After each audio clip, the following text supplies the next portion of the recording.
നമസ്കാരം. ഒടുവിൽ UDF തരംഗം. നിലമ്പൂരിൻ്റെ തിരുനെറ്റിയിലാകട്ടെ ജനങ്ങൾ ചാർത്തിയത് കോൺഗ്രസിൻ്റെ ത്രിവർണ്ണ തിലകമാണ്. ഈ വമ്പിച്ച വിജയം തീർച്ചയായിട്ടും UDFിൻ്റെ ഒരു വലിയ തകർപ്പൻ തിരിച്ചുവരവ് തന്നെയാണ് കാണിക്കുന്നത്. ചരിത്ര യാഥാർത്ഥ്യങ്ങൾ മറിച്ചെഴുതിയ ഒരു പോരാട്ടത്തിൻ്റെ തകർപ്പൻ വിജയമെന്ന് നമുക്ക് ഈ നിലമ്പൂരിലെ തെരഞ്ഞെടുപ്പിൽ പറയാൻ സാധിക്കും. ഭരണപക്ഷത്തിൻ്റെ ജനദ്രോഹ നയങ്ങൾ കണ്ട ജനങ്ങൾ പ്രതിപക്ഷത്തിന് നൽകിയ ഉണർവാണ് ഈ വിജയം. കാരണം എല്ലാ മേഖലയിലും UDFിൻ്റെ ആധിപത്യമായിരുന്നു ഈ തെരഞ്ഞെടുപ്പ് ഫലം കാണിച്ചു തരുന്നത്. പ്രതീക്ഷയുടെ പേരിൽ ഒരിക്കലും കാണാത്ത പൊരിഞ്ഞ ഐക്യത്തിൻ്റെ ഒരു പോരാട്ടത്തിൻ്റെ നേർക്കാഴ്ചയായിരുന്നു അത്. അതുപോലെ തന്നെ വിശ്വാസം നഷ്ടപ്പെട്ട സർക്കാരിന് ജനങ്ങൾ നൽകിയ ഉത്തരം അത് ഈ വോട്ടുകളായിരുന്നു. അതായിരുന്നു അവിടെ കണ്ടത്. ആരും പ്രതീക്ഷിക്കാത്ത ഒരു ഉയർന്ന വിജയം. ഈ തകർപ്പൻ വിജയത്തിലേക്ക് UDFിനെ നയിച്ച 5ഓളം തീപ്പൊരി ഘടകങ്ങളാണ് പറയാനുള്ളത്. ഇന്ന് നിലമ്പൂരിൽ കണ്ടത് ഒരു ജയമല്ല, അതൊരു ജനത്തിൻ്റെ വിളിയാണ്. കേരളത്തിലെ ജനങ്ങളുടെ ഉത്തരം. UDFിൻ്റെ വിജയത്തിന് കാരണമായ 5 പ്രധാനപ്പെട്ട ഘടകങ്ങൾ നമ്മൾ ചർച്ച ചെയ്യുമ്പോൾ അതിലേറ്റവും പ്രധാനപ്പെട്ട ഒന്നാണ് ഭരണവിരുദ്ധ വികാരമെന്ന് പറയുന്നത്. അതായത് നിലമ്പൂരിലെ ജനങ്ങൾ ഈ തെരഞ്ഞെടുപ്പിൽ ഒരു പ്രധാനപ്പെട്ട കാര്യമായി മുഖ്യമായി പറഞ്ഞിരുന്നത് ഈ സർക്കാർ നമുക്ക് വേണ്ട എന്നത് തന്നെയായിരുന്നു. എന്തായിരുന്നു അതിൻ്റെ കാരണം? വിലക്കയറ്റം. അതായത് കടയിൽ പോയാൽ ഓരോ ദിവസവും പച്ചക്കറിക്കും അരിക്കും എണ്ണയ്ക്കും എല്ലാത്തിനും തീ പിടിച്ച വിലയാണ്. പെൻഷൻ കിട്ടേണ്ടവർക്ക് മാസങ്ങളായിട്ട് പെൻഷൻ കുടിശ്ശിക കിടക്കുന്നു. ആശാ വർക്കേഴ്സിനോട് ഇനി ചർച്ചയ്ക്കില്ല എന്ന ധാർഷ്ട്യം ആ നിലപാടെടുക്കുന്ന സർക്കാർ. കറണ്ടിനും വെള്ളത്തിനുമെല്ലാം തീ പിടിച്ച വില. റോഡുകളുടെ കാര്യത്തിൽ പറയാനായിട്ട് ബാക്കിയൊന്നുമില്ല. ചില ഭാഗത്ത് മഴ പെയ്തു കഴിഞ്ഞാൽ ആംബുലൻസിന് പോലും ആ വഴി പോകാൻ പറ്റില്ല. കഴിഞ്ഞ 9 വർഷത്തെ സഹനത്തിലൂടെയാണ് ഇനി ഈ സർക്കാർ വേണ്ട എന്ന ഉറച്ച തീരുമാനത്തിലേക്ക് ജനങ്ങൾ മാറുവാൻ കാരണമായത്.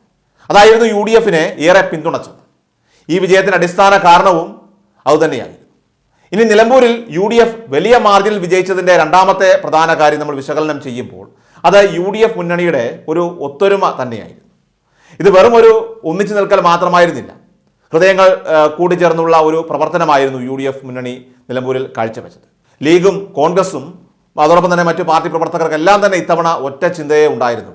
അത് ഇത്തവണ കൈവിട്ടു പോയാൽ UDFിന് ഇനി അവസരമില്ല എന്നൊരു ഒരേ ഒരു ചിന്തയായിരുന്നു അത്. അതുകൊണ്ട് തന്നെ വാക്കിലോ പ്രവൃത്തിയിലോ യാതൊരു പൊരുത്തക്കേടുകളും അവർക്കിടയിൽ ഉണ്ടായിരുന്നില്ല.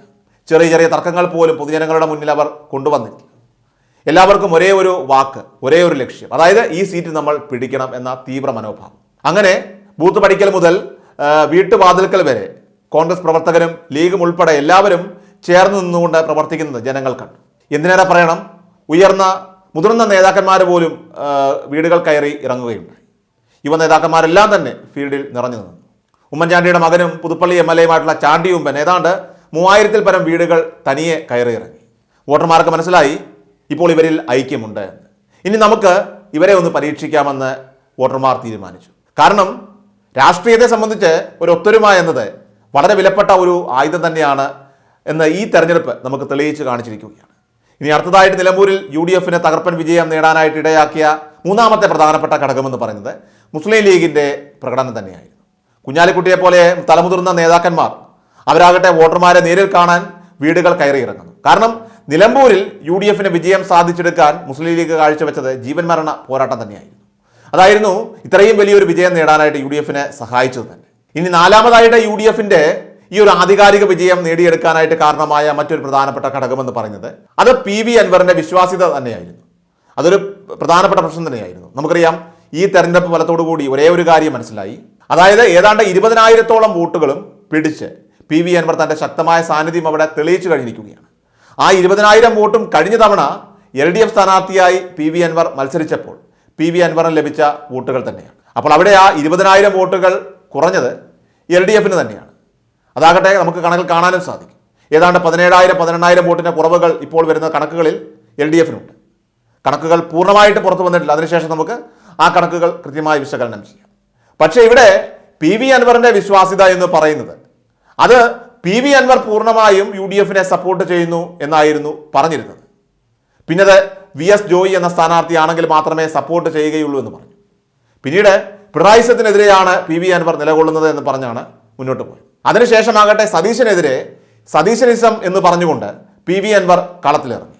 അപ്പോൾ ഇങ്ങനെ മാറി മാറി പറയുന്ന ഇത്തരം നിലപാടുകൾ അത് നിലമ്പൂരിലെ ജനങ്ങൾക്കിടയിൽ വലിയ രീതിയിൽ കൺഫ്യൂഷൻ ഉണ്ടാക്കുകയും അത് PV അൻവറിന്റെ വിശ്വാസം അത് ജനങ്ങൾക്കിടയിൽ നഷ്ടപ്പെടുത്തുകയും ചെയ്തു.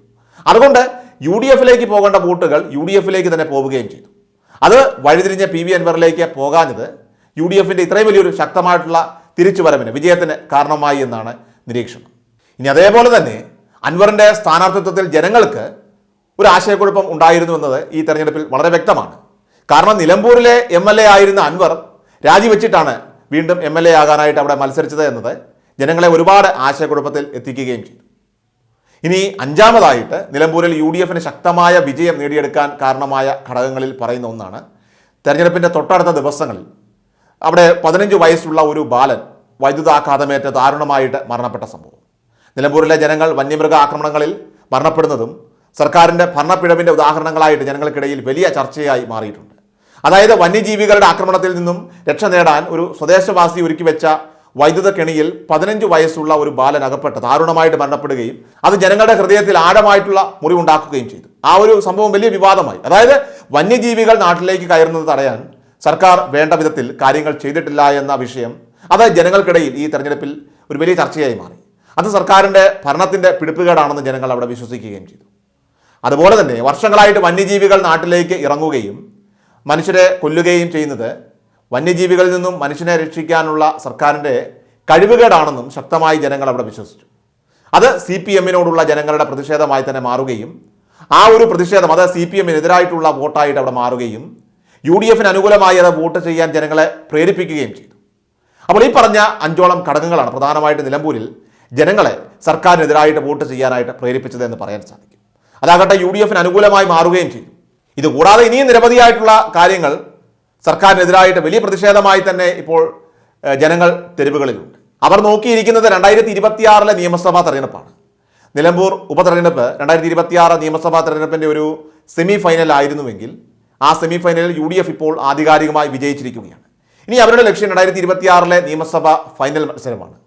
ആ ഫൈനൽ മത്സരത്തിലേക്കാണ് ദേശീയ രാഷ്ട്രീയവും കേരള രാഷ്ട്രീയവും എല്ലാം ഉറ്റുനോക്കുന്നത്. നിലമ്പൂരിൽ നടന്ന ഈ ശക്തമായ ഉപതെരഞ്ഞെടുപ്പിൽ രാഷ്ട്രീയ പാർട്ടികളും നേതാക്കളും കൃത്യമായി പാഠങ്ങൾ പഠിച്ച് 2026 നിയമസഭാ മത്സരത്തിന് വേണ്ട ചാണക്യതന്ത്രങ്ങൾ അതിനുള്ള പദ്ധതികൾ ഇപ്പോൾ തയ്യാറാക്കി തുടങ്ങിയിരിക്കുകയാണ്.